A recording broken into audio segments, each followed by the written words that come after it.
ফাঁসি ফাঁসি ফাঁসি চাই, খুনি হাসিনার ফাঁসি চাই।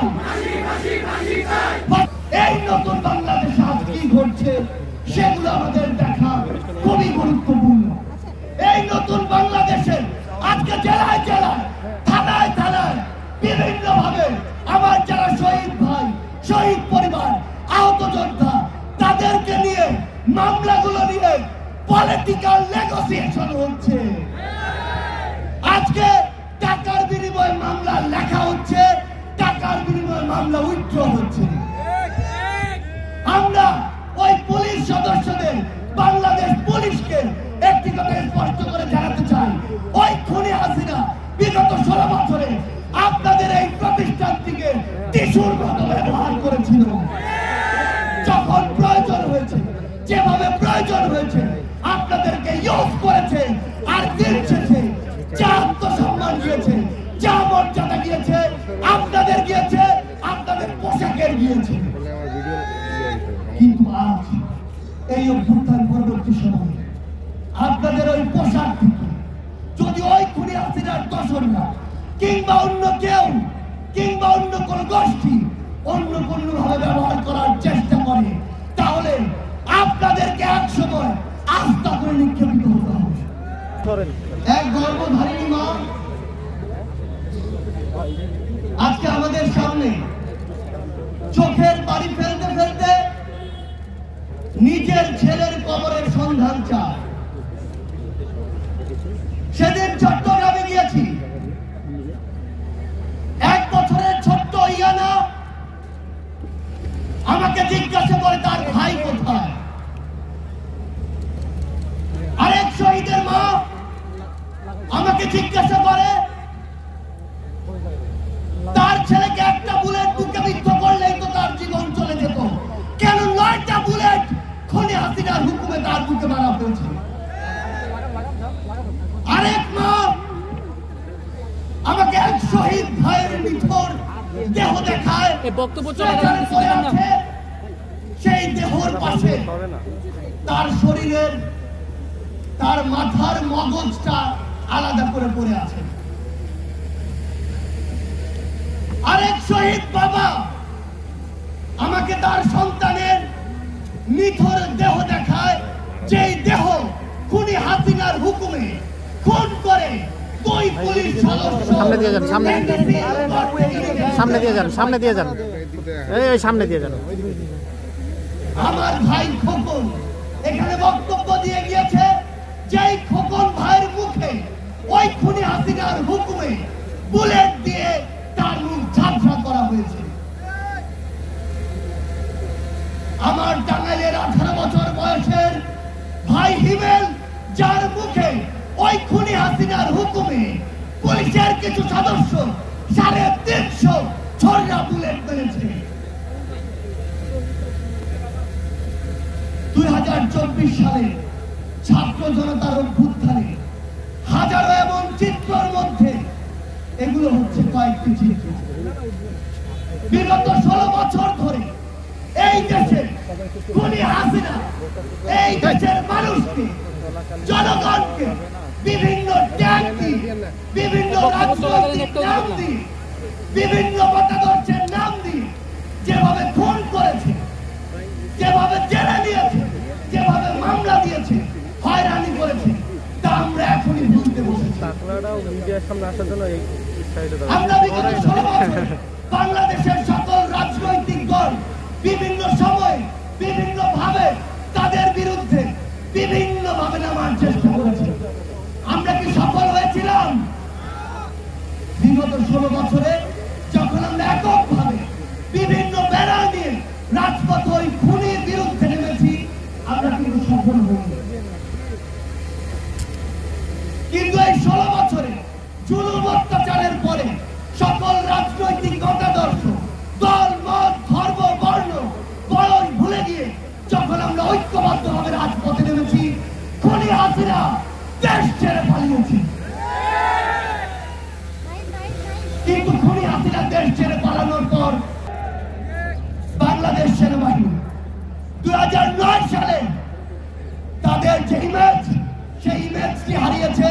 ওই বিডিআর হত্যাকাণ্ডে যখন তাদের অফিসার ভাইদেরকে হত্যা করা হয়, তারা নিশ্চুপ ছিল ওই খুনি হাসিনার চক্রান্তে, খুনি হাসিনার হুকুমে।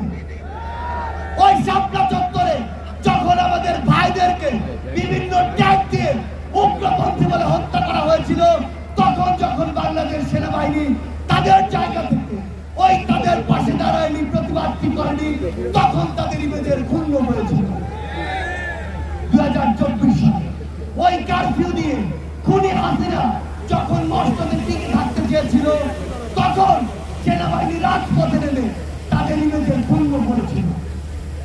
কিন্তু এই 24-এর অভ্যুত্থানে 5ই আগস্টে ওই খুনি হাসিনার হুকুমে এদেশের গণমানুষের উপরে গুলি না চালিয়ে বুক ঝাঁঝরা করে জনগণের পাশে দাঁড়ানোর জন্য সেনাবাহিনী তার পুরো আত্মসম্মান আবারও ফিরে পেয়েছে।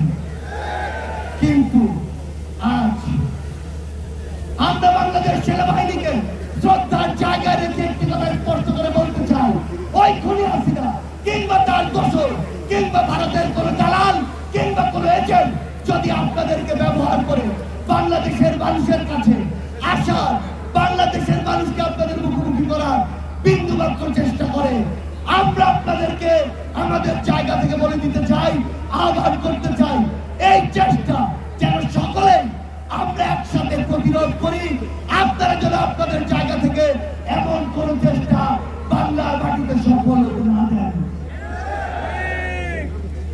আমরা স্পষ্ট করে আমাদের জায়গা থেকে বলে দিতে চাই, বাংলাদেশ সেনাবাহিনী সহ বাংলাদেশের যে কোনো প্রতিষ্ঠান যারা জনগণের দাবির সাথে থাকবে, জনগণের সাথে থাকবে, দেশের সাথে থাকবে, তাদের সাথে শুধু জনগণ থাকবে, বাকিদের অবস্থা হবে ওই খুনি হাসিনার মতো।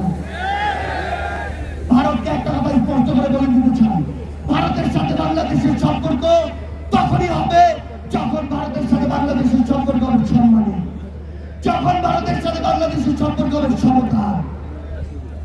কিন্তু ওই ভারত বিগত 16 বছরে দেশের সাথে দলের যে সম্পর্ক করেছিল, ভারতের সাথে আওয়ামী লীগের যে সম্পর্ক করেছিল, সেই সম্পর্ক যদি আগামীতে তারা স্বপ্ন দেখে, সেই সম্পর্ক এই বাংলাদেশে আর কোনদিন সফল হবে না। আমরা একটি কথা স্পষ্ট করে বলে দিতে চাই, এই বাংলাদেশে হিন্দু, মুসলিম, বৌদ্ধ, খ্রিস্টান, আমাদের পাড়ের ওই আদিবাসী ভাইরা আমরা একসাথে থাকবো, একসাথে লড়বো। কিন্তু কোন ধর্মের নাম করে, কোন জাতির নাম করে কেউ যদি আমাদের মধ্যে বিন্দু মাত্র কোন উগ্রবাদী চিন্তাধারা, উগ্রবাদী চক্রান্ত করার চেষ্টা করে, সকল ধর্মের যোদ্ধারা আমরা একসাথে তাদেরকে প্রতিহত করব। আমরা একটি কথা আমাদের জায়গা থেকে স্পষ্ট করে বলে দিয়েছি, সেটি হচ্ছে এই বাংলাদেশে বিগত 16 বছরে এই যে গুমগুলো হয়েছে, এই যে খুনগুলো হয়েছে, এই যে হত্যাগুলো হয়েছে, এই যে জুলুমগুলো হয়েছে, এই যে গণপ্রজাতন্ত্রী বাংলাদেশ, গণতন্ত্রের বাংলাদেশকে গণজুলুমতন্ত্রের বাংলাদেশে পরিণত করা হয়েছে, সেই বাংলাদেশকে আবার যদি কেউ ওই পুরনো কায়দায় ফিরিয়ে নিতে চায়, আমরা আর তাদেরকে সেই সুযোগ দিব না। আমরা কি সেই সুযোগ দিব? আমরা কি সেই সুযোগ দিব? আমরা কি 24-এর অভ্যুত্থানের সেই স্পিরিটকে ধারণ করি? আমরা কি সেই স্লোগানে গলা মেলাতে পারি? ফাঁসি ফাঁসি ফাঁসি চাই, খুনি হাসিনার ফাঁসি চাই, ফাঁসি ফাঁসি ফাঁসি চাই, খুনি হাসিনার ফাঁসি চাই, ফাঁসি ফাঁসি ফাঁসি চাই। দিল্লি না ঢাকা, দিল্লি না ঢাকা, ক্ষমতা না জনতা, ক্ষমতা না জনতা, দিয়েছি তো রক্ত, আরো দেব রক্ত,